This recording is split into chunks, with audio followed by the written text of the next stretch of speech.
ನೋಡಿ, ದಸರಾ ಉದ್ಘಾಟನೆಗೆ ಇನ್ನೇನು 15 ದಿನ ಅಷ್ಟೇ ಬಾಕಿ ಉಳ್ಕೊಂಡಿರೋದು. ಸೆಪ್ಟೆಂಬರ್ 22ನೇ ತಾರೀಕು ದಸರಾ ಉದ್ಘಾಟನೆ. ಅದನ್ನ ಮಾಡ್ತಾ ಇರೋರು ಬಾನು ಮುಸ್ತಾಕ್ ಅವರು. ಆದರೆ ಬಾನು ಮುಸ್ತಾಕ್ ದಸರಾ ಉದ್ಘಾಟನೆಗೆ ಪ್ರಬಲ ವಿರೋಧ ವ್ಯಕ್ತವಾಗ್ತಾ ಇರೋದ್ರಿಂದಾಗಿ ಈಗ ಮತ್ತೊಂದು ಡೆವಲಪ್ಮೆಂಟ್ ಏನು ಅಂದ್ರೆ, ಮಾಜಿ ಸಂಸದರಾಗಿರೋ ಪ್ರತಾಪ್ ಸಿಂಹ ಅವರು ಹೈಕೋರ್ಟ್ ಮೆಟ್ಟಿಲೇರಿದ್ದಾರೆ. ಈ ಸಂಬಂಧ ಸರ್ಕಾರದ ಆಹ್ವಾನಕ್ಕೆ ತಡೆ ನೀಡಬೇಕು ಅಂತ ಕೋರಿ ಪ್ರತಾಪ್ ಸಿಂಹ ಅವರು ಅರ್ಜಿ ಸಲ್ಲಿಸಿದ್ದಾರೆ.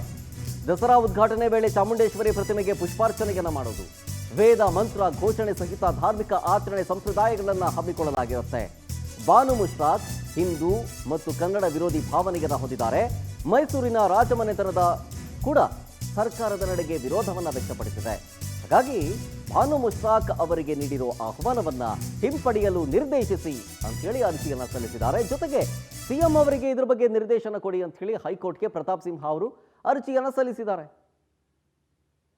ಡೀಟೇಲ್ಸ್ ಕೊಡ್ತಾರೆ ಇದ್ರ ಬಗ್ಗೆ ನಮ್ಮ ಪ್ರತಿನಿಧಿ ರಾಘವೇಂದ್ರ ಲೈನ್ನಲ್ಲಿ. ರಾಘವೇಂದ್ರ, ಇನ್ನೊಂದು 15 ದಿನ ಇದೆ ದಸರಾ ಉದ್ಘಾಟನೆಗೆ, 22ನೇ ತಾರೀಕು. ಆದರೆ ಬಾನು ಮುಸ್ತಾಕ್ ಅವರು ಉದ್ಘಾಟನೆ ಮಾಡಬಾರದು ಅಂತ ಹೇಳಿ ಪ್ರಬಲ ವಿರೋಧ ವ್ಯಕ್ತವಾಗ್ತಾ ಇರೋ ಸಂದರ್ಭದಲ್ಲೇ ಪ್ರತಾಪ್ ಸಿಂಹ ಅವರು ಕೋರ್ಟ್ಗೆ ಸಲ್ಲಿಸಿರುವಂತಹ ಈ ಅರ್ಜಿಯಲ್ಲಿರುವ ಅಂಶಗಳ ಬಗ್ಗೆ ಹೇಳೋದಾದ್ರೆ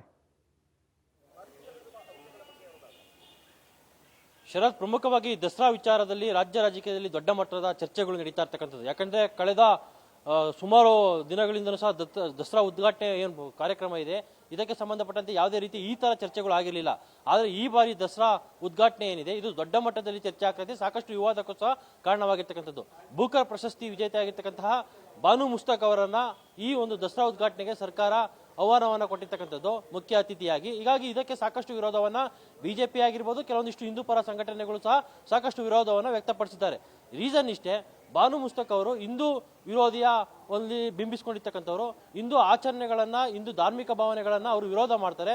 ಅಂತವರನ್ನ ತಾಯಿ ಚಾಮುಂಡಿಗೆ ಪೂಜೆ ಮಾಡೋದಕ್ಕೆ ಹೇಗೆ ಕರೀತೀರಾ ಅಂತ ಹೇಳ್ಬಿಟ್ಟು ಸಾಕಷ್ಟು ಆಕ್ರೋಶವನ್ನ ಬಿಜೆಪಿ ನಾಯಕರು ವ್ಯಕ್ತಪಡಿಸಿದ್ರು, ಹಿಂದೂ ಸಂಘಟನೆಗಳು ಸಹ ವ್ಯಕ್ತಪಡಿಸಿದ್ವು.